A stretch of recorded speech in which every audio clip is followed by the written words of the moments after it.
Assalamualaikum warahmatullahi wabarakatuh. Waalaikumsalam warahmatullahi wabarakatuh. Alhamdulillah wassalatu wassalamu ala sayyidina Rasulillah sayyidina wa maulana Muhammad ibn Abdullah wa ala alihi wa sahbihi wa mawalah. La hawla wa la quwwata illa billah, amma ba'du. Bapak-bapak, ibu-ibu, saudara-saudara kaum muslimin rahimakumullah. Setan dalam kehidupan di dunia ini. Maka pada pertemuan kali ini kita akan membicarakan tentang siapa yang menjadi musuh-musuh setan di dalam kehidupan. Dengan satu catatan, berbahagialah mereka yang menjadi musuh-musuh setan, tetapi celakalah mereka yang menjadi teman-teman setan. Bagaimanapun juga di dalam kehidupan ini, apabila orang telah memproklamirkan bendera permusuhan kepada kita, maka kita tentu seharusnya bersikap waspada dan mawas diri. Demikian juga iblis dan seluruh bala tentaranya yang terdiri daripada setan-setan. Mereka telah mengibarkan bendera permusuhan kepada Nabi Adam dan anak cucunya, kepada kita umat Rasulullah sallallahu alaihi wasallam. Akan sengsara dan celaka jika kepada iblis dan setan yang telah nyata-nyata mengibarkan bendera permusuhan itu kita mengadakan toleransi, mengadakan kerjasama, dan menjadi budak yang memperturutkan kemauan daripada iblis dan setan. Siapa yang menjadi musuh-musuh setan dalam kehidupan ini? Inilah pertanyaan berikutnya yang diajukan oleh baginda Rasul kepada iblis. Hai iblis, kalau teman-temanmu adalah seperti yang telah engkau jelaskan tadi, sekarang cobalah beritahu saya, siapa di antara umatku yang menjadi musuhmu dalam kehidupan ini? Atas pertanyaan ini iblis laknatullah menjawab, ya Rasul, musuh-musuhku di antara umatmu, pertama anta ya Muhammad. Musuhku yang pertama adalah engkau wahai Muhammad. Kenapa iblis mencatat Nabi Muhammad sebagai tokoh nomor satu dalam deretan musuh-musuhnya? Mudah dipahami. Pertama, keberadaan Rasul merupakan rahmah lil alamin, rahmah bagi lingkungan.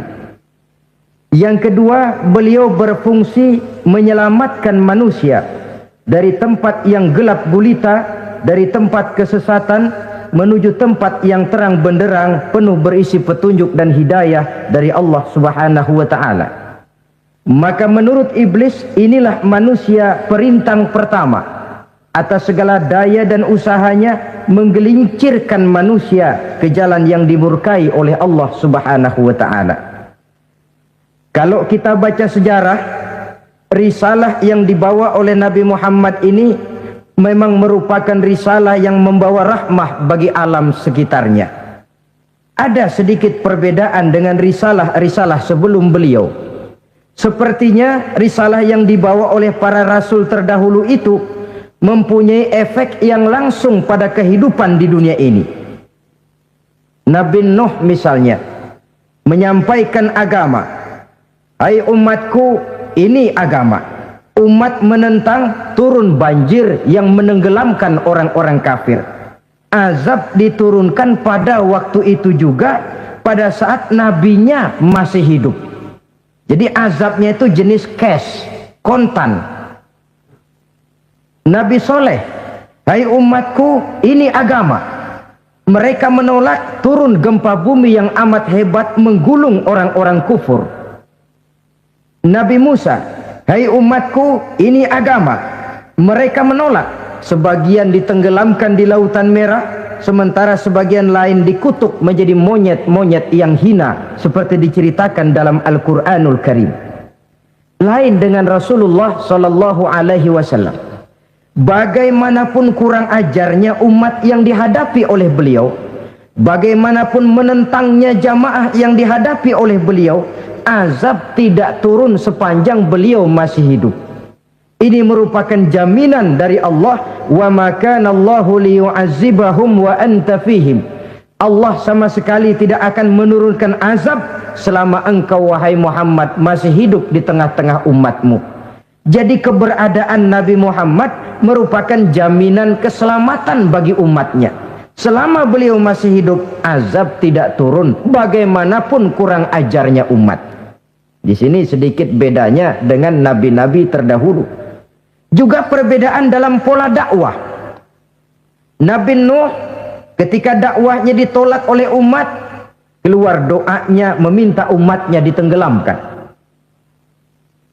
Tetapi Nabi kita ketika dilontari batu oleh umat, malah beliau mendoakan umatnya agar memperoleh hidayah. Oleh sikap yang semacam ini, wajar lalu iblis menganggap Nabi Muhammad sebagai musuh ranking pertama. Yang kedua, siapa musuhmu di antara umatku? Yang kedua kata iblis, musuhku Muhammad imamun adil, pemimpin yang adil. Itu yang akan menjadi musuhku di dunia ini. Putus asa iblis menghadapi pemimpin yang adil. Tipu dayanya tidak terkena. Segala tingkah polanya tidak diperturutkan. Imam yang adil, pemimpin yang adil merupakan musuh daripada iblis laknatullah alaih. Apa sebabnya? Karena pemimpin yang adil mempunyai dampak dalam kehidupan di dunia ini. Melindungi orang banyak, menenteramkan orang banyak. Makin aman, tentram, tenang situasi dan kondisi, makin mudah orang melaksanakan ibadah. Makin tekun orang melaksanakan ibadah, makin dekat dia dengan Allah. Makin dekat manusia dengan Allah, makin jauh dia dari iblis. Sebab dua hal ini selalu kontradiktif.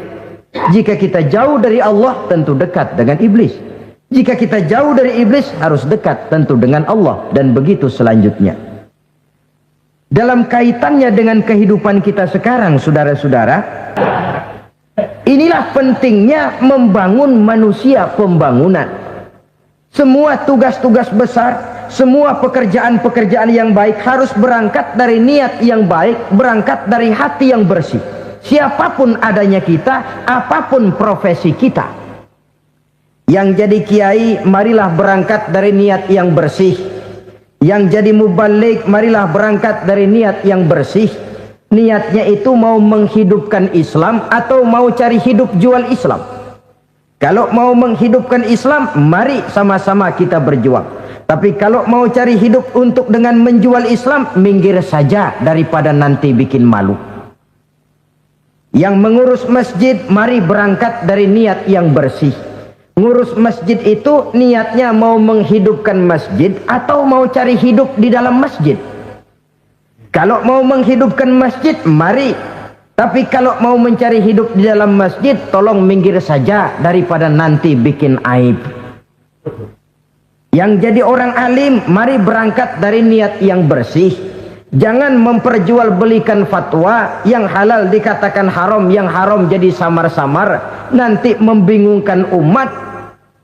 Berangkat dari niat yang bersih, membangun manusia pembangunan. Ini barangkali istilah yang lebih kena. Saudara-saudara kaum muslimin rahimakumullah, setiap kita pada hakikatnya punya bakat. Secara fitrah yang kita bawa, bakat apapun kita ini punya. Saudara punya bakat jadi pemimpin, saudara pun punya bakat jadi pengkhianat. Saudara punya bakat jadi orang soleh, saudara juga punya bakat jadi orang salah. Saudara punya bakat jadi orang besar, saudara pun punya bakat jadi orang hina. Seluruh bakat ada di dalam diri kita. Tinggal nanti pertumbuhannya mana yang lebih subur. Saudara punya sifat berani, saudara pun punya sifat takut. Seberani-beraninya orang mesti ada sifat takutnya. Nanti mana yang tumbuh lebih subur? Kalau takutnya tumbuh lebih subur, dia akan jadi orang penakut. Kalau beraninya yang tumbuh lebih subur, dipupuk oleh lingkungan, pendidikan dan sebagainya, dia akan tumbuh jadi orang pemberani. Oleh karena itu, agama merupakan lingkungan yang subur untuk menumbuhkan benih-benih yang baik yang kita bawa bersamaan dengan lahirnya kita ke alam dunia ini. Setiap kita, saya, saudara, punya bakat jadi pemimpin, punya bakat jadi pengkhianat, punya bakat jadi pengabdi, punya bakat jadi koruptor, punya bakat jadi pemelihara, punya bakat jadi perusak. Tinggal nanti lingkungan pendidikan yang menumbuhkan mana yang tumbuh lebih subur. Kalau lingkungan saudara lingkungan maling, maka sifat pengkhianat akan tumbuh lebih subur. Kalau nanti saudara jadi pemimpin, insya Allah korupsi. Lingkungan yang menumbuhkan sifat mengabdi, sifat berbuat tanpa pamrih, dikalahkan oleh sifat pengkhianat dan korupsi itu yang dibentuk oleh lingkungan, pendidikan, pengalaman dan sebagainya. Oleh karena itu, secara dini agama menanamkan, menyuburkan fitrah-fitrah yang baik yang kita bawa bersamaan dengan hadirnya kita dalam kehidupan ini. Sebab itu seorang penyair bernama Syauqi mengatakan dalam sebaik syairnya, waladatka ummuka ya ibna adam bakian wan nasu haulaka yadhakuna surura. Hai manusia, pada saat kamu dilahirkan kamu menangis dan orang lain di sekelilingmu ketawa. Kakek senyum dapat cucu baru, paman gembira dapat keponakan baru, sementara kita yang lahir menangis. Betul apa benar? Betul. Apa ada saudara yang begitu dilahirkan terus nyengir? Saya kira kabur dukunnya itu. Setiap kamu hai manusia lahir dalam keadaan menangis, orang sekelilingmu tertawa. Karena itu katakan kepada mereka yang senyum di sekelilingmu, hai manusia, pada saat saya dilahirkan saya menangis dan kamu semua tertawa. Baik manusia. Tapi nanti pada satu saat harus terjadi kebalikannya. Kalau dikala saya lahir saya menangis dan kau semua senyum, nantilah manusia. Kalau satu saat saya meninggalkan alam dunia ini, saya akan berangkat dengan senyum dan kalian semua akan berurai air mata. Kalau perlu dari Sabang sampai Merauke kibar bendera setengah tiang. Kalau perlu, jangan terbalik, kita mati melotot orang malah gembira. Karena hidup selalu membawa sifat-sifat yang merusak. Inilah orang kedua yang menjadi musuhnya iblis dan beruntung menjadi musuh iblis. Siapa? Imamun adil, pemimpin yang adil. Saudara-saudara kaum muslimin rahimakumullah. Yang ketiga musuh iblis, ghaniyun mutawadhi, orang kaya yang rendah hati, orang kaya yang tidak sombong. Kaya apa saja, baik kaya oleh karena ilmu. Orang yang kaya karena ilmu disebut orang alim. Baik kaya karena materi, orang kaya karena materi dinamakan hartawan. Baik kaya karena kedudukan, orang yang kaya karena kedudukan dinamakan pejabat. Kesombongan pertama yang terjadi dalam sejarah. Ketika ditanya kenapa kau tidak mau sujud iblis? Saya kan di pundak duluan. Yang wajar saja hidup ini. Sombong harta pun begitu. Kaum muslimin rahimakumullah. Orang kaya yang rendah hati dimusuhi oleh iblis, tapi dicintai Allah, dicintai Rasul, dicintai malaikat. Caranya bagaimana? Kembali kepada satu kesadaran bahwa pada saat terlahir ke alam dunia ini tidak ada yang pernah kita bawa. Kalau sekarang kita punya rumah, punya kebun, punya kendaraan, punya pabrik, punya segala macam benda, apa itu?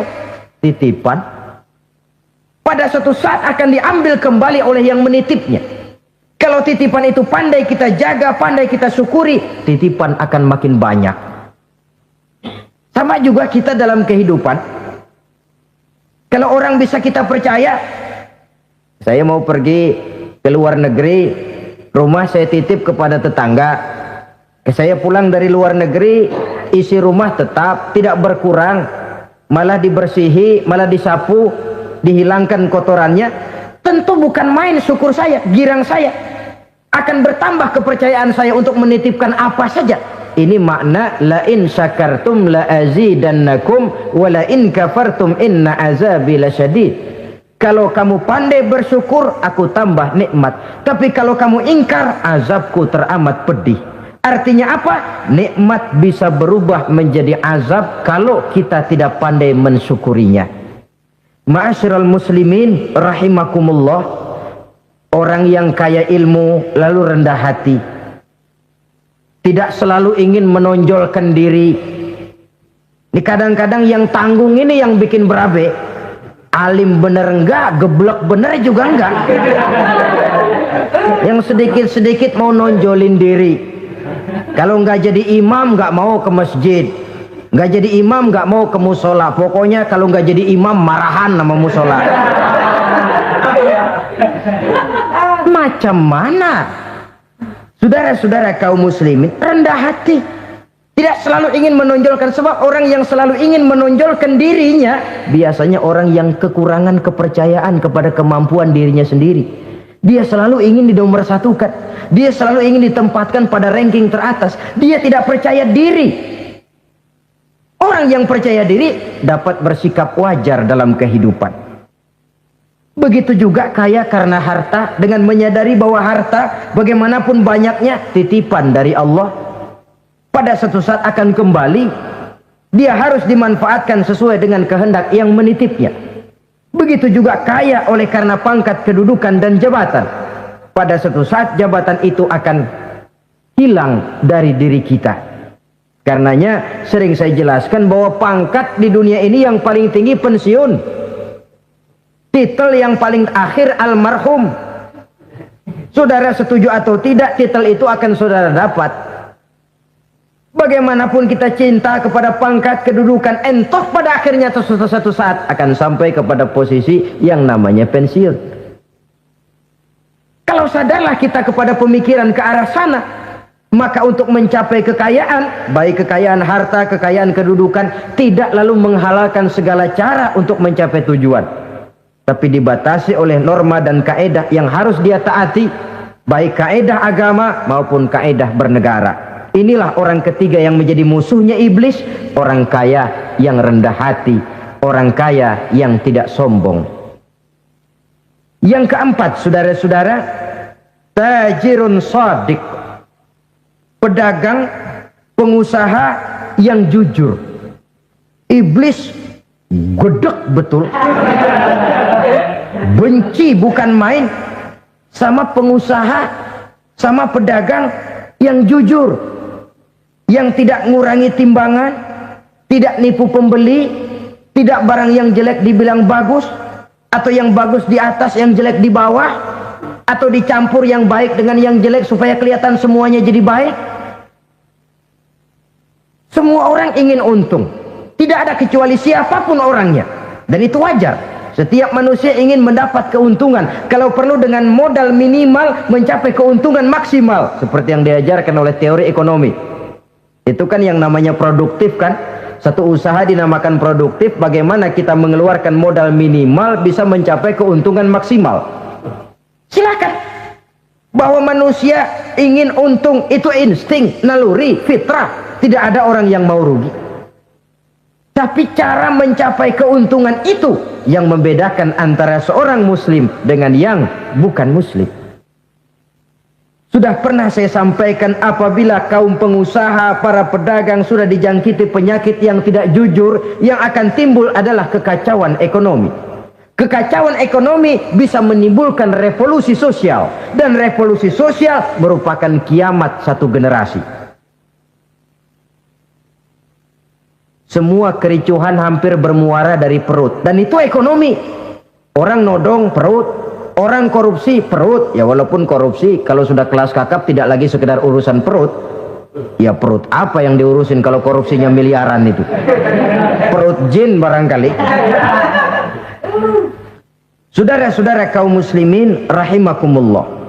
Oleh karena itu, pedagang yang jujur, pengusaha yang jujur, ini merupakan musuh iblis. Iblis tidak senang kalau ada pengusaha yang jujur. Iblis tidak senang kalau ada pedagang yang jujur. Tapi iblis akan tepuk tangan kalau pedagang sudah selingkuh, kalau pengusaha sudah nipu. Ada orang bilang, sekarang mah kalau jujur-jujur bener nggak makan apa-apa dong kita. Sebab katanya jangan lagi nyari yang halal, sekarang ini yang haram aja seret. Rupanya sering masang undian nggak pernah kena. Lalu bilang jangan yang halal, yang haram aja nggak kena-kena katanya. Sebenarnya bukan itu masalahnya, saudara-saudara. Bukan itu masalahnya. Masalahnya ialah bahwa kejujuran membawa keberkahan. Ini kalau kita berpikir dengan kacamata agama. Keberkahan merupakan sumber ketenangan. Dan ketenangan ini tidak bisa dibeli dengan materi yang bagaimanapun banyaknya. Walaupun kita punya percetakan duit, ketenangan itu nggak bisa dibeli. Jangankan cuma punya duit banyak, percetakan duit saudara punya, mau membeli ketenangan yang berasal dari keberkahan, sulit. Jadi kejujuran membawa keberkahan, keberkahan membawa ketenangan. Jangan macam dulu tukang sol sepatu. Ditanya oleh temannya, "Bang, ngesol satu hari dapat berapa?" 200 rupiah. Sembayang enggak? Enggak. Islam? Islam, kalau Islam Pak. Kata temannya, sembayang dah, kali aja besok dapat rezeki lebih banyak. Yang benar, iya. Sebab kalau orang sholat itu Allah dekat, nanti rezekinya ditambah. Beneran? Bener. Subuh sembayang dia. Habis sembayang sarapan, berangkat ke tempat dia ngesol, mangkal.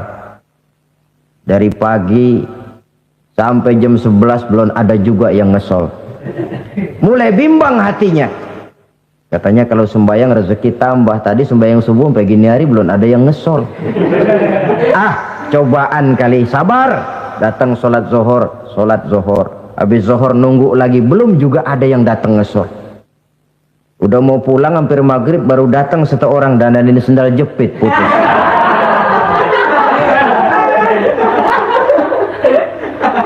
Sudah bayar 25 rupiah, pulang dia si tukang sol ini, ketemu sama temennya yang nyuruh sholat tadi.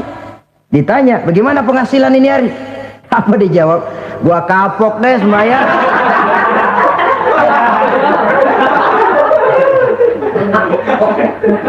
Kemarin nggak sembahyang dapat 200, sekarang begitu sembahyang jigo.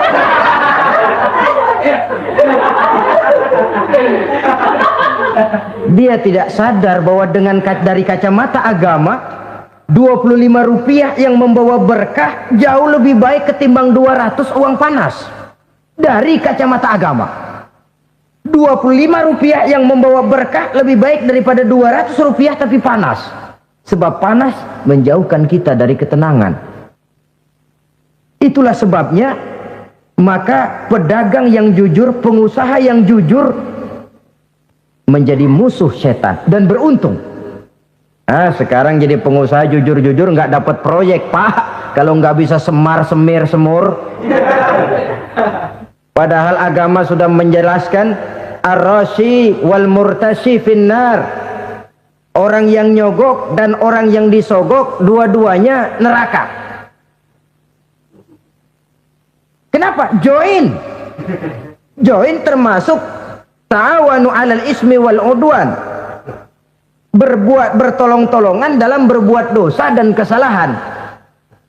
Kalau hadiah, lain hadiah. Kalau sedekah, lain sedekah. Tapi yang namanya semir, suap, ar-rashi wal murtashi finnar. Saudara-saudara kaum muslimin rahimakumullah. Jadi pedagang yang jujur, pengusaha yang jujur merupakan salah satu roda perekonomian. Kegoncangan ekonomi akan menimbulkan dampak sosial yang sangat luas dan kompleks. Yang pada giliran puncaknya, dampak paling negatifnya, dia sanggup menggerakkan terjadinya revolusi sosial. Bukankah sebagian besar gerak hidup manusia dimotivasi oleh keinginan untuk mempertahankan kelangsungan hidup? Dan kelangsungan hidup artinya mulut. Mulut itu artinya perut, dan itu artinya makan. Setelah itu mungkin baru pangan, baru sandang, baru dia berpikir pakaian dan sebagainya. Jadi karena dia merupakan penggerak roda ekonomi, pedagang yang jujur, pengusaha yang jujur mutlak diperlukan dalam kehidupan ini. Sebab sekali lagi, kejujuran akan membawa keberkahan, keberkahan memberikan ketenangan dalam kehidupan. Oleh karenanya kita umat Islam, biarin duit kita banyak, asal berkah. Itu tentu idealnya.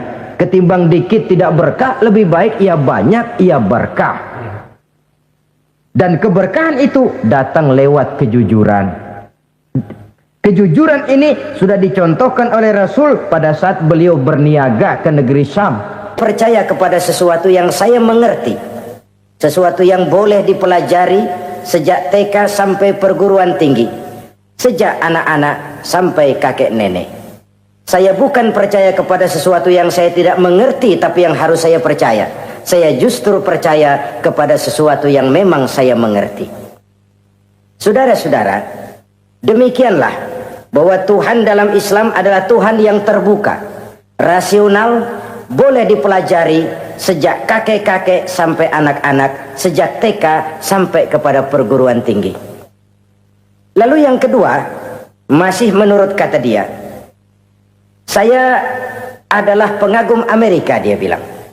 Sebagai penegak hak-hak asasi manusia, sebagai pahlawan demokrasi yang pagi-pagi sudah mencanangkan di dalam dia punya Declaration of Independence bahwa semua manusia dilahirkan sama, all men are created equal. Saya kagum dengan itu. Sampai pada satu saat, menurut cerita dia, saya berada di New York, saya mau masuk sebuah restoran, saya tertegun ketika saya akan masuk. Di pintu restoran itu tertulis white only, white only, hanya melayani kulit putih. Artinya sing kulite ireng minggir. Saya gelo, saya nelongso, bahasa Inggrisnya. Katanya all men are created equal. Semua manusia dilahirkan sama. Lah ini kok tegel-tegele. Kok sampai hati bikin tulisan hanya melayani kulit putih. Sampai saya melihat dalam Islam ini betapa si kulit putih dan si kulit hitam duduk saling berdampingan. Masjid menjadi simbol semangat kebersamaan mereka. Siapapun masuk masjid, buka sepatu. Di sana mereka menghadap ke arah yang sama, menyembah Allah Tuhan yang sama, mengikuti cara Rasul yang sama, melakukan gerak yang sama, membaca bacaan yang sama, dengan bahasa yang sama. Persaudaraan seperti inilah yang lama saya dambakan. Ini kenapa saya memilih Islam. Saudara-saudara kaum muslimin, saya ingin menggunakan cerita ini sebagai pengantar bahwa salah satu misi Islam memang membebaskan manusia dari ras diskriminasi. Nabi menyatakan, innallaha la yanzuru ila suwarikum wa amwalikum, walakin yanzuru ila qulubikum wa a'malikum. Sungguh Allah tidak melihat tampangmu, Allah tidak melihat potonganmu, Allah juga tidak melihat hartamu. Yang Allah lihat adalah hati dan amal perbuatanmu. Islam membebaskan manusia dari ras diskriminasi. Dari manapun orang datang, apapun warna kulitnya, dari suku apapun ia dilahirkan, akidah mengikatnya dalam satu persaudaraan yang mesra, persaudaraan Islam. Nilai manusia dengan demikian bergantung kepada ketakwaannya. Takwa, seperti kita tahu, adalah bahasa Quran yang sudah menjadi bahasa kita. Sedemikian sering kalimat ini dipakai, sampai-sampai ia mengalami pergeseran dari arti yang sebenarnya. Takwa, sejauh yang kita baca dari peninggalan para ulama kita, mempunyai konotasi imtithalul awamir wajtinabun nawahi, melaksanakan seluruh yang diperintah Allah dan meninggalkan semua yang dilarangnya. Apa perbedaan prinsipnya? Kalau melaksanakan perintah itu sesuai dengan kemampuan, tapi menjauhi larangan itu mutlak. Enak kalau ada ayat jauhilah larangan Allah semampu kamu, enak. Yang semampu kita itu melaksanakan perintah, tapi kalau sudah meninggalkan larangan mutlak, jauhi, tinggalkan. Disitulah nilai ketakwaan seseorang. Ini kan enggak, karena takwa digunakan oleh semua orang, akhirnya artinya bergeser. Semua ngomong takwa. Pejabat kalau dilantik bertakwa, bertakwa, bertakwa, sampai membleh bertakwa. Setelah pelantikan mata takwa ngalor dia ngidul. Harus dikembalikan kepada pengertian asalnya. Takwa itu adalah komitmen seseorang kepada perintah Allah dan komitmen meninggalkan yang dilarangnya sesuai dengan kemampuan. Di situ nilai manusia dalam pandangan Allah. Yang tadi Nabi katakan, Allah nggak lihat potongan kita, Allah nggak lihat harta kita. Yang Allah lihat adalah hati dan amal perbuatan, dan itulah takwa itu. Maha benar Allah dengan firman-Nya yang menyatakan, inna akramakum indallahi atqakum. Yang paling mulia di antara kamu dalam pandangan Allah adalah orang yang paling bertakwa kepadanya. Sering sekali sekarang ini kalimat agama digunakan untuk maksud yang tidak sama dengan maksud agama. Ya contoh kalimat takwa ini. Atau misalnya kita baca iklan, telah berpulang ke rahmatullah dengan tenang. Kalau dengan tenangnya sih boleh dah, mana ada orang mati kelojotan. Tenang. Tapi ke rahmatullah. Rahmatullah itu kan artinya kasih sayang Allah. Kasih sayang Allah itu kan surga. Kalau bajingan mati, nggak ke rahmatullah pulangnya. Kalau mau jujur mestinya telah pulang ke neraka. Kalau mau jujur, kalau mau pakai bahasa netral sopan, telah berpulang.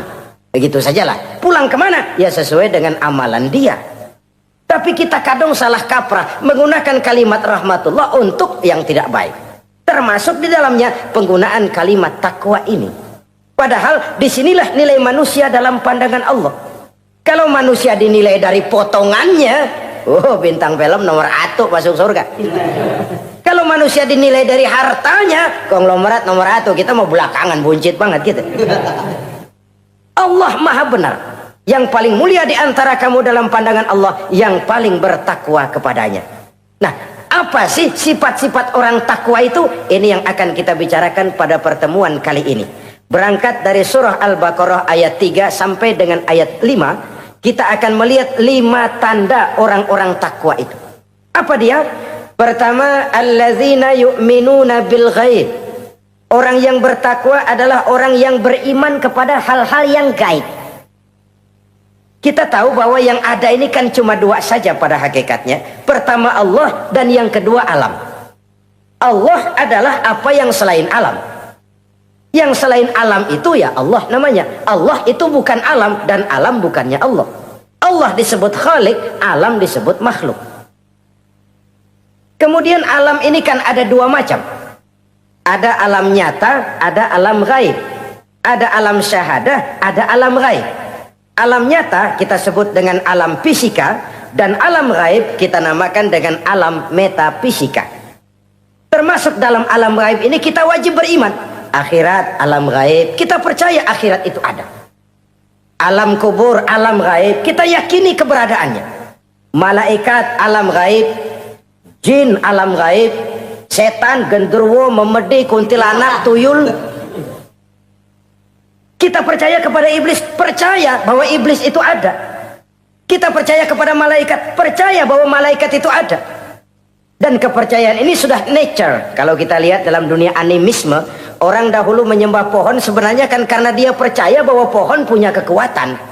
Kekuatan itu yang disembah untuk mengharap manfaatnya atau terhindar dari bahaya yang bisa ditimbulkannya. Orang menyembah api karena percaya di balik api itu ada kekuatan. Orang menyembah lautan begitu, orang menyembah gunung begitu. Nah, Islam mengarahkan ini kepada hal-hal yang lebih konkret. Percaya kepada alam gaib. Bahwa di balik alam nyata ini ada alam yang tidak nyata. Apakah itu namanya akhirat, alam barzah, malaikat, jin, itu semua termasuk di dalam alam yang gaib. Orang yang bertakwa, allazina yu'minuna bil ghaib. Dia percaya kepada yang gaib-gaib itu. Percaya tentang adanya. Bukan percaya kepada iblis lalu ngikutin si iblis, bukan. Kita percaya yang namanya iblis itu ada. Setan itu ada, jin itu ada, malaikat itu ada, alam kubur itu ada. Sebagai makhluk yang diciptakan oleh Allah, dan Allah sebagai Khalik. Baik alam syahadat, baik alam gaib, penciptanya tetap Allah subhanahu wa ta'ala. Allah menciptakan siang, Allah ciptakan malam, Allah ciptakan yang baik, Allah ciptakan yang tidak baik. Apa perlunya?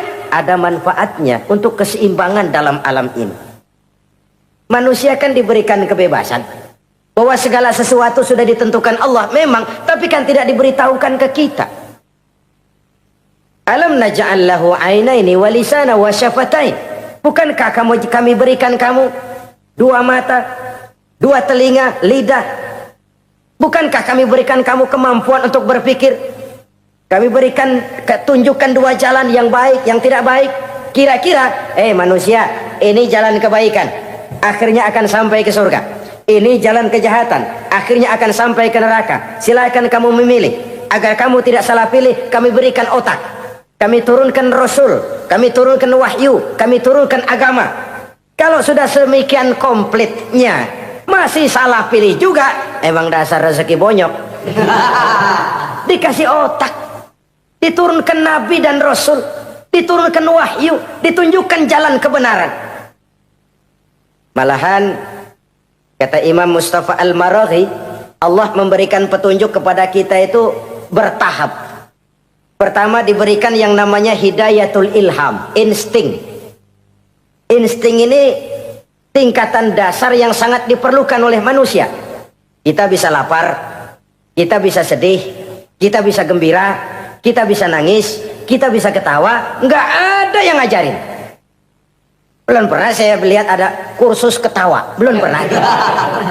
Belum pernah ada akademi pertangisan, nggak ada. Itu insting yang kita bawa sejak lahir. Dan anehnya, ketawa tiap orang nggak sama, nangis tiap orang nggak sama. Itu insting. Bayangin kalau itu nggak ada. Kita nggak bisa sedih, nggak bisa gembira, kita nggak bisa ketawa, nggak bisa nangis. Polos hidup ini, kayak boneka. Nggak ada insting. Nah, ini juga diberikan kepada binatang. Binatang kan cuma instingnya insting rendah. Binatang marah bisa marah, tapi perasaan mulia binatang nggak punya. Kepengen dipuji kan kagak ada binatang. Dia cuma punya perasaan rendah. Marah, pengen tahu kebo kita sodok, marah dia. Perasaan rendah, lapar, binatang punya. Kenyang, binatang punya. Tapi perasaan tinggi, binatang nggak punya. Kepengen hidup lebih baik, nggak ada. Kepengen hidup terhormat, nggak ada. Senang kalau dipuji, nggak ada. Coba dah kebo kita puji habis-habisan, diam aja dia. Waduh, lu bukan main, hebat bener. Ya tetap aja kebo. Atau kita caci maki, nggak bakal dia marah. Ini perasaan tinggi, ingin lebih baik, ingin lebih terhormat, senang kalau dipuji, marah kalau dicaci. Itu perasaan tinggi yang hanya diberikan kepada manusia. Manusia dipuji senang, dicaci marah. Orang kita puji walaupun wah kamu hebat bener, walaupun dia bilang ah kamu bisa aja, tapi kupingnya tetap aja mekar. Senang kalau dipuji. Insting yang rendah diberikan juga kepada binatang, tapi bukan insting yang tinggi. Ini petunjuk pertama. Dengan itu kita punya perasaan dasar untuk mengagumi, untuk sedih, untuk gembira dan sebagainya. Setelah insting kita diberikan panca indera yang kerjanya juga nggak sama. Penciuman dengan pendengaran dengan penglihatan kan nggak sama. Yang enak buat kuping belum tentu enak buat hidung. Orang buang angin kalau ditinjau dari segi bunyi enak buat kuping, tapi hidung kan kelabakan. Kerjanya nggak sama. Panca indera ini penting sebagai kesiapan untuk melayani insting. Persiapan melayani insting. Cukupkah? Tidak. Binatang juga diberikan panca indera. Bahkan kadang-kadang panca indera binatang lebih tajam daripada panca indera manusia. Nah, lalu diberikan yang ketiga, ini yang membedakan manusia dari binatang. Apa? Hidayah berupa akal, pikiran. Dengan ini, coba kita lihat. Manusia bikin rumah, burung bikin rumah. Tapi bandingkan, rumah burung dari tahun atu, ya gitu-gitu aja. Tapi rumah manusia, Masya Allah, modelnya macam-macam. Ada yang kita dari jauh nggak ngerti nih celengan apa rumah orang ini, bundar begini. Binatang bikin rumah, manusia bikin rumah. Binatang bikin rumah dengan insting, manusia bikin rumah dengan otak. Hasilnya berbeda. Manusia tidak punya sayap, tapi dengan otaknya dia bisa terbang lebih tinggi dari burung. Manusia tidak bernapas dengan insang, tapi dengan otaknya dia bisa nyelam lebih dalam daripada ikan. Ini kelebihan manusia dari binatang, diberikan otak. Belum cukup rupanya otak, karena otak ini penemuannya relatif. Apa yang dianggap hari ini benar, besok udah nggak benar. Apa yang hari ini otaknya bilang baik, besok dia bilang jelek. Apa yang hari ini otaknya bilang katakan jelek, besok dia bilang baik. Yang relatif tidak bisa dijadikan pegangan. Maka Allah lalu memberikan yang keempat, Hidayatuddin namanya, petunjuk berupa agama. Diberikan insting, diberikan panca indera, diberikan otak, lalu diberikan agama.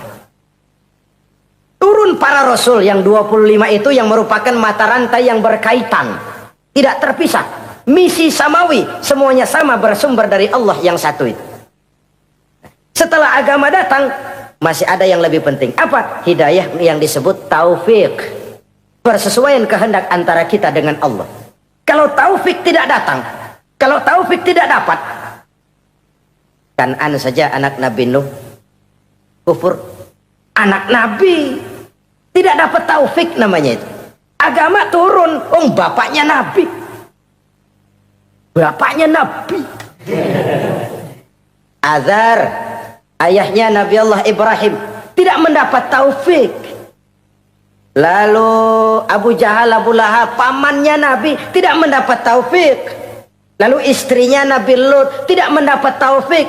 Bayangkan ini, anak Nabi, paman Nabi, bapak Nabi, istri Nabi. Taufik inilah yang hak prerogatif Allah. Insting semua dikasih, panca indera semua dikasih, otak semua dikasih, agama kepada semua diturunkan. Tapi taufik ini hak prerogatif Allah. Lah kita ini bersyukur, ponakan Nabi aja bukan dapat taufik. Tidak sekedar mendengar Islam, mendengar agama, tapi mengikuti agama itu sendiri. Inilah institusi-institusi yang diberikan Allah kepada kita. Jadi kalau sudah begini lengkap, manusia, nih aku kasih, tempuh jalan ini, masih salah juga, dasar sableng. Pantas kalau Allah mengadili. Pantas kalau Allah memberikan sanksi. Kenapa? Rasul udah turun, otak dikasih, panca indera dikasih, peringatan dikasih, masih salah juga. Pantas dong kalau diadili. Kecuali kalau Allah nggak nurunin apa-apa. Hidup dah selagu-lagu lu sono. Mau guling, mau gupak, terserah deh. Kalau begitu, lalu ada pengadilan, nggak adil. Ini institusinya lengkap kok. Pantas kalau Allah mengadakan pengadilan di akhirat. Pantas kalau Allah meminta kita pertanggungan jawab. Komplit begini rupa. Nah, termasuk di dalamnya kita percaya kepada yang gaib ini. Bahwa ada yang tidak nyata di balik yang nyata ini. Ada yang kita percaya kebaikannya. Ada yang kita percaya sekedar percaya saja. Kayak setan, iblis, kita percaya adanya. Tapi kan nggak wajib ngikutin. Termasuk mempelajari ilmu-ilmunya setan, ilmu-ilmunya iblis. Tenung, santet, nujum-nujuman, ramal-ramalan, itu kan ilmu-ilmunya setan, ilmu-ilmunya iblis. Belajar saja pun jangan, belajar saja pun nggak boleh, apalagi sampai mengamalkannya. Karena tatkala kita belajar, apalagi mengamalkan, kita sudah bersekutu dengan setan dan iblis. Na'udzubillah summa na'udzubillah. Ini yang pertama. Jadi orang yang bertakwa itu sifatnya yang pertama, dia percaya kepada yang gaib. Di balik yang nyata ada yang tidak nyata. Lah, saudara-saudara, jangankan yang alam seperti ini ya, alam kubur, alam akhirat. Masih di alam nyata ini saja ada sesuatu yang hanya kita bisa rasakan tapi nggak bisa kita lihat, nggak bisa kita pegang. Contohnya angin. Ada tuh, kita rasain tapi kan nggak bisa kita pegang. Bentuknya bagaimana kita nggak tahu. Wah, merah pak, kenapa? Buktinya dikerok. Itu mah merah kerokan, bukan warna angin merah.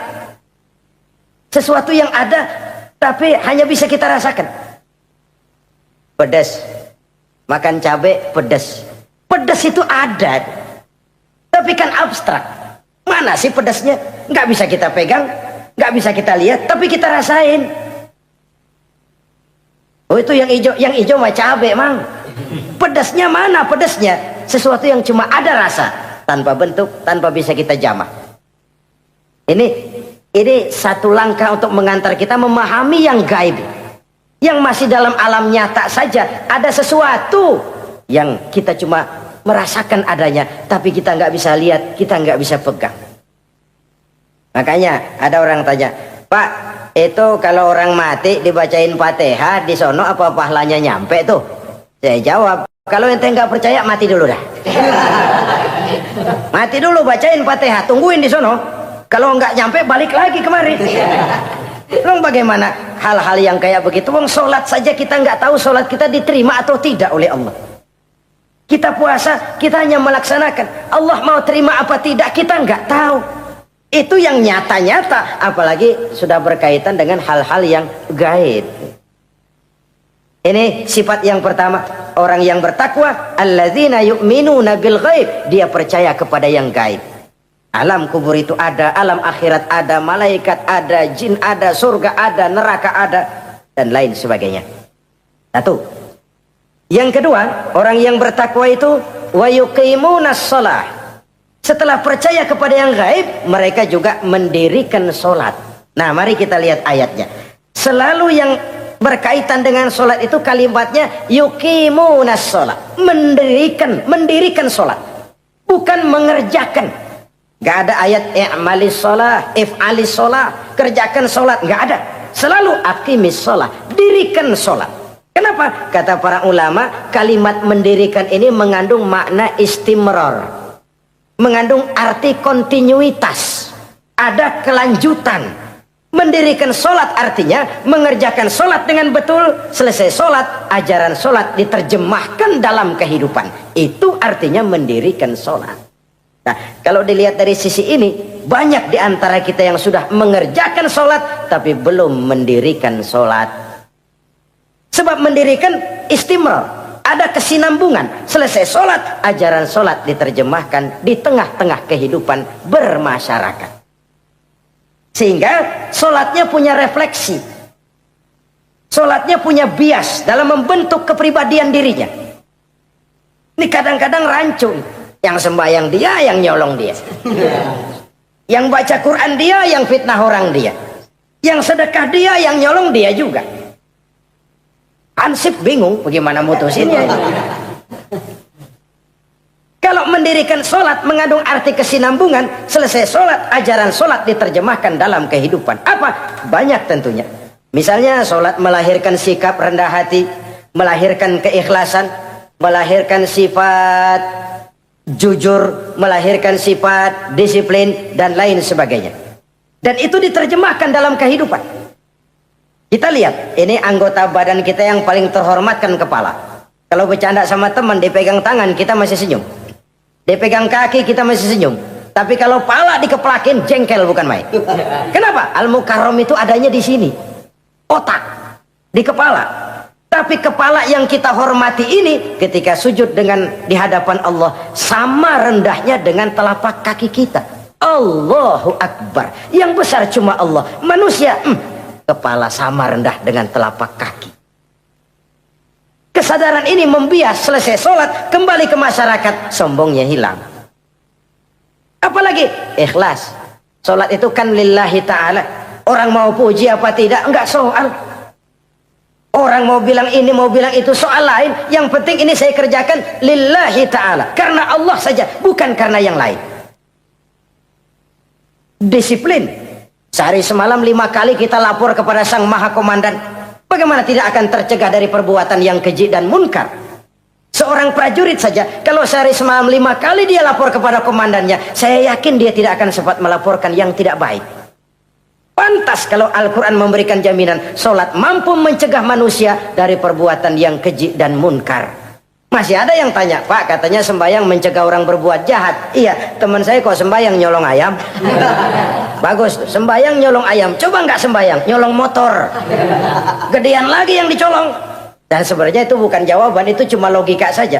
Yang benar adalah sholatnya belum berfungsi. Dia baru mengerjakan sholat, belum mendirikan sholat. Inilah yang kalau kita jujur mau bicara, inilah problem kita sekarang ini. Mengislamkan orang Islam. Bagaimana dari mengerjakan sholat kita menjadi mendirikan sholat. Agar sholat itu membuahkan hasil berupa pembentukan kepribadian. Di tengah-tengah kehidupan sosial kemasyarakatan. Kalau tidak, ya sekedar terjebak kepada rutinitas. Pergi haji begitu, pulang haji bikin gila. Masuk Ramadan begitu, selesai Ramadan ya tetap begitu. Ibadah tidak memberikan bias dalam pembentukan pribadi. Itulah sebabnya digunakan kalimat yuqimunas sholat, mendirikan sholat, yang mengandung arti berkesinambungan. Selesai sholat, jiwa dan semangat, ajaran dan filsafat sholat diterjemahkannya dalam kehidupan sehari-hari. Saudara-saudara kaum muslimin rahimakumullah, sifat yang ketiga dari orang takwa adalah wa mimma razaqnahum yunfiqun. Mereka menginfakkan sebagian dari rizki yang diberikan Allah kepada mereka. Rizki menurut definisi yang diberikan para ulama kita, ar-rizqu bimakna al-ata hissiyan kana aw ma'nawiyan. Rizki adalah pemberian, baik yang abstrak maupun yang konkret.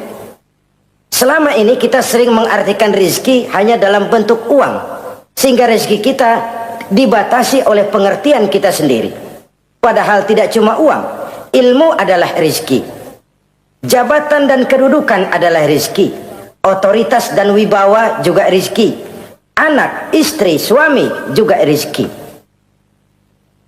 Ketika ayat ini mengatakan wa mimma razaqnahum yunfiqun, mereka menginfakkan sebagian dari rizki, yang dimaksud di sini adalah rizki yang konkret dalam bentuk materi, uang, benda dan lain sebagainya. Orang yang bertakwa sadar benar, dari Allah rizki datang, ke jalan Allah rizki dibelanjakan. Semakin kita rajin membelanjakan rizki di jalan Allah, biasanya akan semakin mengalir rezeki dari Allah. Semakin bakhil kita, kadang-kadang rezeki juga malas deketin kita.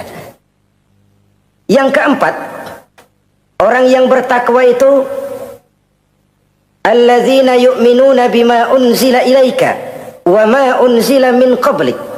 Mereka beriman, mereka percaya kepada apa yang diturunkan terhadap Muhammad, yaitu Al-Quran, wa ma unzila min qablika, dan apa yang telah diturunkan sebelum kamu, yaitu Taurat, Zabur dan Injil. Orang yang takwa percaya bahwa Allah dahulu telah menurunkan Taurat kepada Musa, Allah telah menurunkan Zabur kepada Nabi Daud, Allah telah menurunkan Injil kepada Nabi Isa. Percaya sekadar percaya, tidak wajib mengamalkan ajarannya. Kita percaya Taurat itu kitabnya Allah, Injil dahulu yang diturunkan kepada Nabi Isa kitab Allah, Zabur kitab Allah. Percaya sekadar percaya, bukan percaya kemudian mengamalkan, bukan. Karena dengan turunnya Al-Quran, maka seluruh kitab-kitab terdahulu sudah tercakup di dalam Al-Quran. Orang yang bertakwa percaya kepada apa yang diturunkan terhadap Nabi Muhammad. Apa itu? Al-Quranul Karim. Bagaimana kepercayaan kita kepada Al-Quran? Bahwa dia kitab suci yang isi dan redaksinya langsung dari Allah, yang kita membacanya beribadah, mengerti atau tidak mengerti artinya. Akan lebih baik setelah bisa membaca, mengerti, kemudian mengamalkannya dalam kehidupan kita.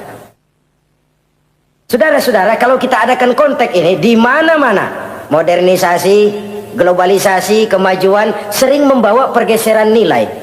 Dulu, ini zaman dulu ya, waktu listrik belum masuk desa, kita rasakan betul kalau masuk kampung berasa banyak orang Islam, padahal rumah pakai lampu templok, lampu tempel, paling banter patroma.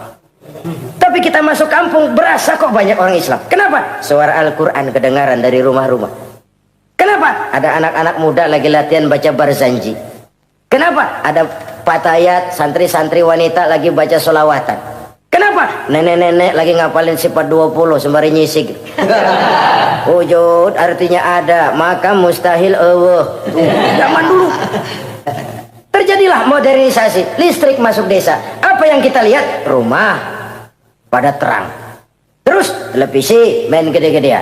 Lalu radio kaset main kenceng-kencengan. Tergeserlah suara Al-Quran, apalagi sholawatan, apalagi barzanjian. Apa tidak boleh? Ya boleh saja. Apa tidak bagus? Ya bagus saja. Tapi kalau harus menggeser, apalagi menggusur nilai-nilai positif, itu yang kita prihatin. Kan Nabi mengingatkan, la tattabi'anna sunnana man kana qablakum shibran bi shibrin wa zira'an bi zira'in. Kamu akan ikuti tingkah laku orang-orang sebelum kamu. Cuma ikut-ikutannya nggak berasa, sejengkal, lalu sehasta, lalu semeter, lalu 3 meter. Begitu enak kamu ikut-ikutan budaya orang lain, sampai yang kamu ikuti masuk lubang biawak, kamu akan masuk juga ke dalamnya. Inilah kehidupan kita, inilah kehidupan anak-anak kita. Jujur mereka lebih kenal Valentine Day daripada Muharram. Anak-anak kita, anak-anak muslim, kalau kita menghitung Muharram sampai Zulhijjah nggak hafal. Kalau Januari sampai Desember, anak-anak kita bangun tidur hafal. Muharram sampai Zulhijjah, jangan anaknya, bapaknya keder. Kita hanyut oleh budaya-budaya yang, ya bukan saya katakan bukan tidak baik, tapi kalau harus menggeser, apalagi menggusur yang ada kaitannya dengan nilai agama, ini kan ironi. Ikut-ikutan kita sejengkal, semeter, sampai yang diikutin masuk lubang biawak, udah kadang asik ikut, ya ikut juga nyemplung ke dalamnya. Orang sering katakan mula-mula dari nama dulu nih yang kagak begitu kelihatan pengaruhnya. Mula-mula malu pakai nama yang berbau Quran, malu pakai nama yang berbau Islam. Dari nama nanti dia pindah ke pakaian, dari pakaian dia pindah ke pergaulan. Kalau sudah pindah ke pergaulan, dikhawatirkan pindah agama pun nggak terasa. Wah, semua agama sama, semua agama bagus. Lalu bagaimana? Bagaimana musimnya aja. Ironi, menyedihkan, memilukan, bahkan memalukan. Yang tidak boleh kan fanatik kepada guru, yang tidak boleh kan fanatik kepada suku. Kalau kepada agama fanatik itu wajib, dalam arti bukan sempit, berpegang teguh kepada agama. Satu sikap yang wajar, bahwa penganut suatu agama menganggap cuma agamanya yang benar. Itu sikap setiap penganut agama.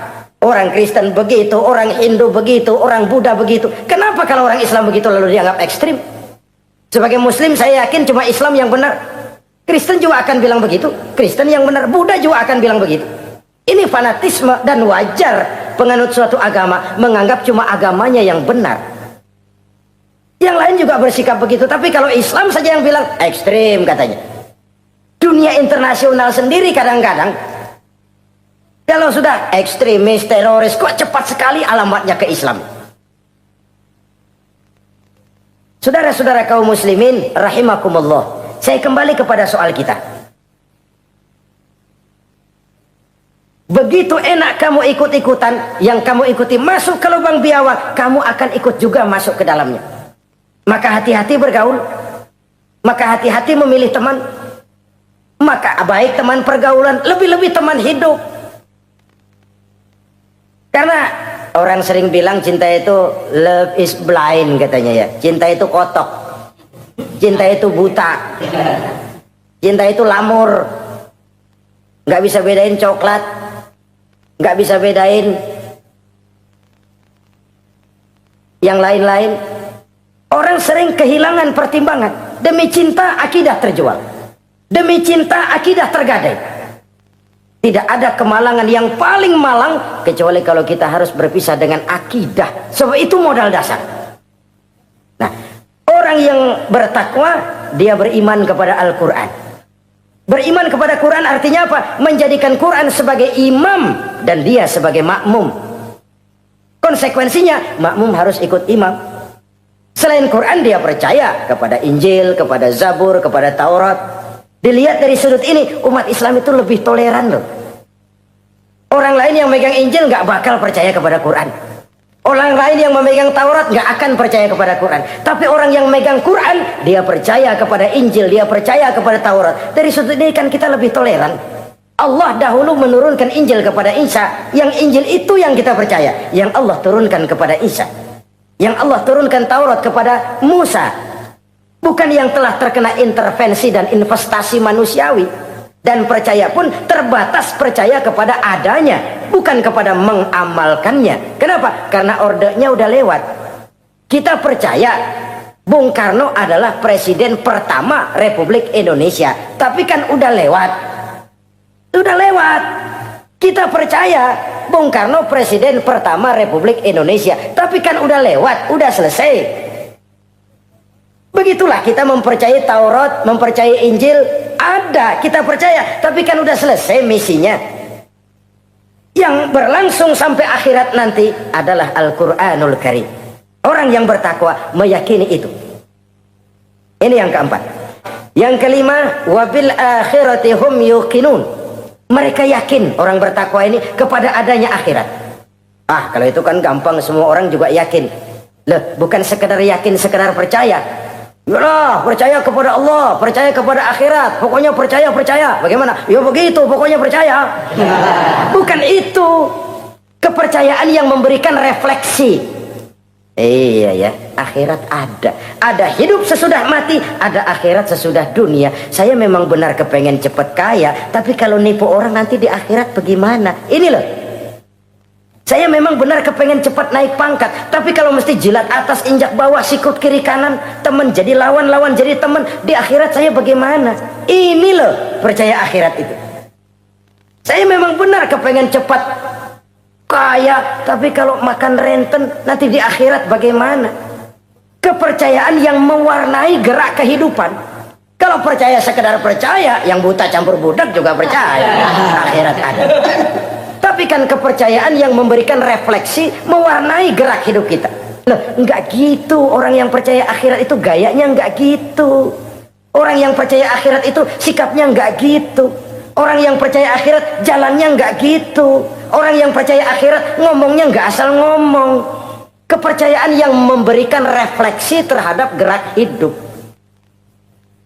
Nah, ini refleksi dari sifat-sifat takwa. Saudara-saudara, kalau itulah sifat-sifat orang takwa, lalu terhadap mereka yang takwa ini, karunia apa yang diberikan Allah? Apa keutamaan mereka? Mari kita kutip beberapa ayat. Pertama, ini janji Allah ya.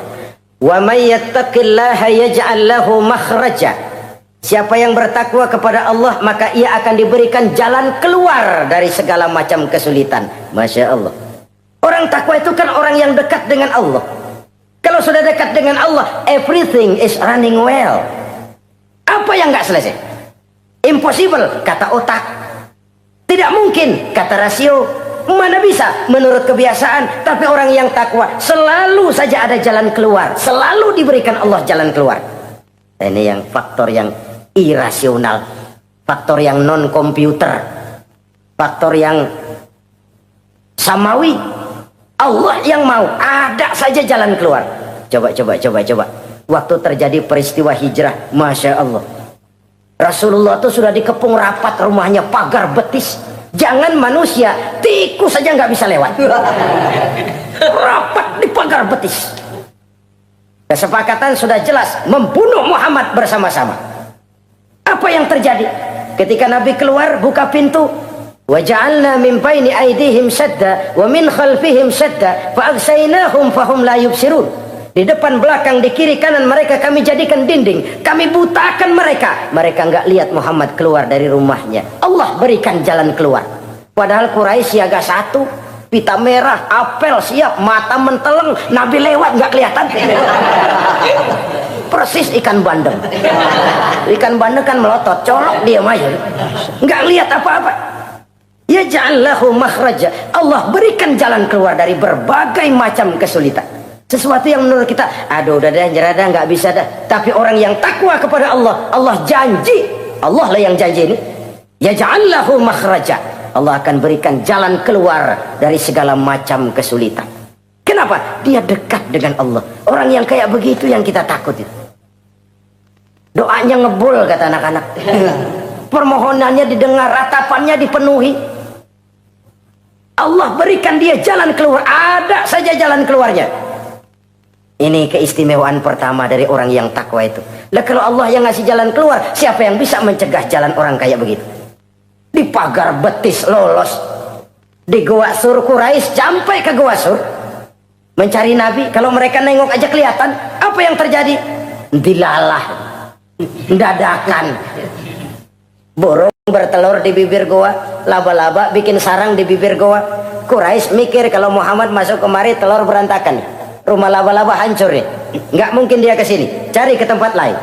Rumah laba-laba yang rapuh menggagalkan usaha Quraisy yang gagah perkasa. Yaj'al lahu makhraja. Allah berikan jalan keluar. Ini yang pertama. Yang kedua, wa yarzuqhu min haitsu la yahtasib. Allah berikan rezeki dia, orang yang takwa ini, dari jalan yang tidak disangka-sangka. Rezekinya mengalir. Kenapa? Kenapa? Dia dekat dengan Allah. Allah maha kaya. Kadang-kadang nih orang kerjaannya sujud doang sama ngangkat tangan, rezekinya ada aja. Allah yang kaya, Allah yang maha tahu. Orang yang takwa walaupun gajinya kagak ada, penghasilannya gede. Allah yang memberi. Jangan lupa itu, ada gaji ada penghasilan. Kalau gaji kan ada ukurannya. Kadang-kadang ada orang gajinya kecil, penghasilannya gede. Umpamanya jadi lurah musim gusuran. Itu penghasilan. Kalau gaji bisa diukur, tapi penghasilan gede lah. Kalau semeter komisinya sekian kan gede tuh penghasilan. Ada juga yang memang gaji gede, penghasilan gede. Ini pejabat-pejabat yang banyak sikutannya tuh. Saudara-saudara kaum muslimin, orang yang bertakwa itu yarzuqhu min haitsu la yahtasib. Allah berikan rizki lewat jalan yang dia nggak sangka-sangka. Ada aja jalannya. Nggak punya duit tapi haji bisa pergi. Nggak punya duit tapi ya hidupnya wajar. Tamu datang balahan. Pernah itu ada tamu di Jawa Timur sana datang ke rumah seorang kiai. Ratusan tamu dikasih makan semua. Padahal kiai rumahnya gede. Tamu ada yang dalam hatinya nyeletuk. Ini kiai bisa ngasih makan orang satu rombongan banyak begini, duit dari mana ini? Dalam hatinya disamperin sama kiai, kamu jangan buruk sangka, ini rezeki halal. Bukan cuma rezeki, dia bisa ngerti hati orang. Mukasyafah, Allah bukakan apa yang Allah nggak bukakan buat orang lain. Ini karunia, dan itu hanya mungkin dengan takwa. Itu tadi, komitmen kepada perintah Allah, menjauhi larangannya. Mukasyafah, dibukakan pintu oleh Allah. Dia bisa lihat yang orang nggak lihat, dia bisa tahu yang orang lain nggak tahu. Udah nggak bisa main-main kalau ketemu orang begini. Ini udah high class ini di sisi Allah. Ini yang kedua, rezekinya ngalir lewat jalan yang nggak sangka-sangka. Yang ketiga, wa may yattaqillaha yaj'al lahu min amrihi yusra. Orang yang bertakwa kepada Allah, Allah jadikan urusannya gampang. Allah mudahkan urusannya. Masya Allah. Kalau Allah yang sudah mudahkan, siapa sih yang bisa bikin sulit? Allah yang gampangin urusannya. Orang mana yang bisa bikin sulit? Boleh manusia merencana, mempersulit, memblokir segala macam. Tapi kalau Allah gampangin, jalan tuh urusan. Boleh manusia merancang. Tapi kalau Allah mau, apa yang nggak mungkin? Satu kampung orang mau jatuhin kita. Kalau Allah mau angkat, naik. Satu negara orang mau naikin kita. Kalau Allah mau turunin, nyungsep. Tu'izzu man tasya wa tuzillu man tasya. Allah muliakan siapa yang dikehendakinya, Allah rendahkan siapa yang dikehendakinya. Saudara-saudara kaum muslimin rahimakumullah, dimudahkan urusan orang yang takwa itu. Jadi kalau ingin urusan kita dimudahkan oleh Allah, konsepnya cuma takwa. Kembali kepada komitmen, laksanakan yang diperintah, jauhi yang dilarang. Itu saja. Apalagi keutamaan orang takwa itu, wa may yattaqillaha yukaffir anhu sayyi'atihi wa yu'azzim lahu ajra. Siapa yang bertakwa kepada Allah, dihapuskan segala kesalahannya yang sudah lalu. Masya Allah, dihapuskan kesalahannya. Bahwa manusia punya salah, ya manusiawi. Tapi ada hadis menyatakan, ikuti perbuatan salahmu dengan kebaikan, niscaya kebaikan itu akan menghapus kesalahan kamu. Kalau dulu kita makan harta orang dengan zalim, kita nggak sempat minta maaf, tuh orang udah mati. Bagaimana caranya? Perbanyak sedekah. Mudah-mudahan sedekah ini menutupi kesalahan kita yang lalu memakan harta orang dengan cara yang zalim. Ikuti perbuatan salah dengan kebaikan, niscaya kebaikan itu akan menghapus kesalahan kamu. Nah ini orang yang bertakwa, dihapuskan kesalahannya oleh Allah, direhabilitir. Dia lakukan pemutihan, yang melakukan pemutihan Allah. Kalau dosa sudah dihapuskan, Masya Allah. Coba. Ada hadis menyatakan, siapa orang baca Bismillahirrahmanirrahim, maka dia bisa lewat di atas air. Beku itu air. Bismillah saja bisa jalan di air. Ini bismillahnya orang yang bagaimana? Nih. Bismillahnya orang yang bobotnya ringan. Bobotnya ringan, dia bisa jalan di air. Kenapa bobotnya ringan? Dosanya pemutihan. Model kita 16 kali baca bismillah, lewat di empang kelelep aja. Bobot kita kelewat berat oleh lapisan-lapisan dosa. Makin banyak dosa, makin berat bobot. Lalu bagaimana kita mau mendapat kemudahan dari berbagai urusan? Bung, dosa kita berlipat-lipat. Kata Imam Ghazali, hati itu kayak kaca, bening pada asalnya. Itu kan fitrah. Tiap kali kita berbuat dosa, noda, plek, plek, plek. Tapi orang yang rajin istighfar, orang yang rajin berbuat baik, noda itu dia bersihin tuh, dia lap, rek. Sehingga kaca ini walaupun dia terkena kotoran, tapi bersih lagi. Kenapa? Rajin dilap, rajin istighfar, rajin berbuat baik untuk menutupi kesalahan. Tapi kalau istighfar tidak berbuat baik, berat, itu nanti itu kotoran-kotoran di kaca itu berubah jadi tieng. Tahu tieng? Udah susah diilangin kotorannya, berkarat di atas kaca. Kalau dosa sudah berkarat di hati, susah dihapus, berat untuk taubat, berat untuk melakukan kebajikan, itu sudah kerugian besar buat kita semua. Orang yang baik bukan orang yang tidak pernah salah. Orang yang baik adalah orang yang kalau dia berbuat salah dia sadar, dijadikannya pelajaran untuk tidak diulanginya lagi pada masa yang akan datang. Manusia dalam Islam tidak dilahirkan dengan dosa, tidak. Manusia bertanggung jawab terhadap perbuatannya sendiri-sendiri. Oleh karenanya, apabila kita terjatuh berbuat salah, cepatlah adakan perbaikan. Orang yang bertakwa dihapuskan kesalahannya oleh Allah, dilakukan pemutihan. Ya sama juga televisi lah. Kita dulu udah lupa bayar, kelamaan numpuk. Akhirnya kan kata petugas, yang bulan ini bayar aja dah, yang bulan ini aja dah, yang lain mah pemutihan. Kenapa? Dia sudah lihat kita punya tanda-tanda baik, pengen membayar dengan sebagaimana mestinya. Dari ketakwaan kepada Allah.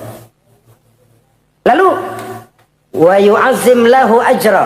Orang yang bertakwa itu diperbesar pahala kebaikannya. Masya Allah.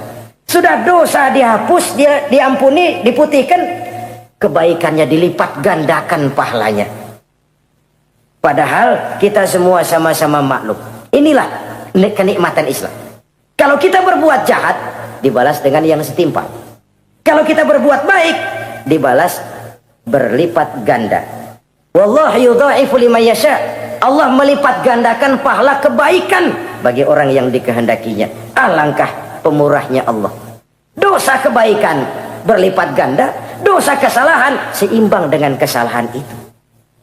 Karena itu kata para ulama sufi, kalau kamu berbuat jahat, jangan lihat besar kecilnya, tapi lihat kepada siapa kejahatan kamu lakukan. Kalau kamu mendapat kebaikan, jangan lihat besar kecilnya, tapi lihat siapa yang ngasih kebaikan itu. Kecil dosa kita lakukan, tapi kepada Allah. Sedikit karunia yang kita terima, Allah yang ngasih. Logikanya begini. Saya ketemu menteri, dikasih duit 5.000 perak, 5.000 rupiah. Karena yang ngasih menteri, itu duit barangkali saya jadiin jimat. Nggak saya belanja-belanjain. Saya simpan. Kenapa? Buat bangga-banggaan, buat cerita-ceritaan. Saya ketemu menteri masa nih 5.000 perak dikasih. Menteri yang ngasih 5.000 rupiah, saya simpan, saya jadikan kebanggaan. Bagaimana kalau yang ngasih Allah, yang serba maha kaya, maha adil, maha tahu, kita lupakan. Akaltum ni'mata rabbikum walam tashkurulah. Tiap saat kita namakan nikmat Allah, tapi kita lupa bersyukur kepadanya. Padahal Allah janjikan, makin kamu pandai bersyukur, makin aku tambah nikmatku. Tapi kalau kamu tidak pandai bersyukur, awas, azabku itu amat pedih. Jadi azab, nikmat maksud saya, bisa berubah menjadi azab kalau kita tidak pandai mensyukurinya. Saudara-saudara kaum muslimin rahimakumullah. Dari uraian singkat ini, saya ambil beberapa catatan utama. Pertama, nilai manusia dalam pandangan Allah adalah ketakwaannya. 14 abad yang lalu, sebelum orang teriak-teriak tentang hak asasi, Rasulullah sudah mencanangkan semangat persamaan ketika beliau bersabda, "An-nasu kulluhum li Adam, wa Adam min turab, la fadla li arabiyyin ala ajamiyyin illa bitaqwa." Seluruh manusia berasal dari Adam. Adam diciptakan dari tanah. Tidak ada kelebihan Arab dengan yang bukan Arab kecuali takwanya. Di situ nilai manusia dalam pandangan Allah. Takwa bukanlah kulit. Tuh, itu kalau sorbannya paling gede berarti paling takwa. Belum tentu. Wah, tasbihnya panjang-panjang. Belum tentu. Oh, jenggotnya jengser. Belum tentu. Oh, kumisnya tebal. Buat nyaring kopi kali. Itu kulit. Kulit perlu. Tapi isi jauh lebih penting. Sehingga Nabi katakan, at-taqwa hahuna. Takwa itu di sini, di sini, di sini. 3 kali. Di hati. Bukan di serban, bukan di tasbih, bukan di sajadah, bukan di sarung. Di sini, di situ takwa. Penggeraknya adalah hati. Dan untuk itu Allah menyediakan fasilitas keutamaan. Diberikan jalan keluar dari berbagai kesulitan. Diberikan rizki dengan jalan yang tidak disangka-sangka. Dihapuskan kesalahannya, dimudahkan usahanya. Diperbesar pahala kebajikannya. Karena itu, untuk mengejar posisi di hadapan Allah, tidak lain adalah takwa. Allah tidak bedakan manusia dari keturunannya, warna kulitnya, tapi dari ketakwaannya kepada Allah. Orang yang takwa disebut muttaqin, dan itulah nilai tertinggi manusia di hadapan Allah Subhanahu wa taala. Semoga kita diberikan kekuatan untuk mencapai martabat takwa ini dan mendapat keutamaan-keutamaan seperti yang dijanjikan Allah. Sekian dulu jumpa kita kali ini. Insya Allah lain kesempatan kita jumpa kembali. Terima kasih atas segala perhatian. Mohon maaf atas segala kekurangan. Usikum wa iyaya bitaqwallah. Wassalamualaikum warahmatullahi wabarakatuh.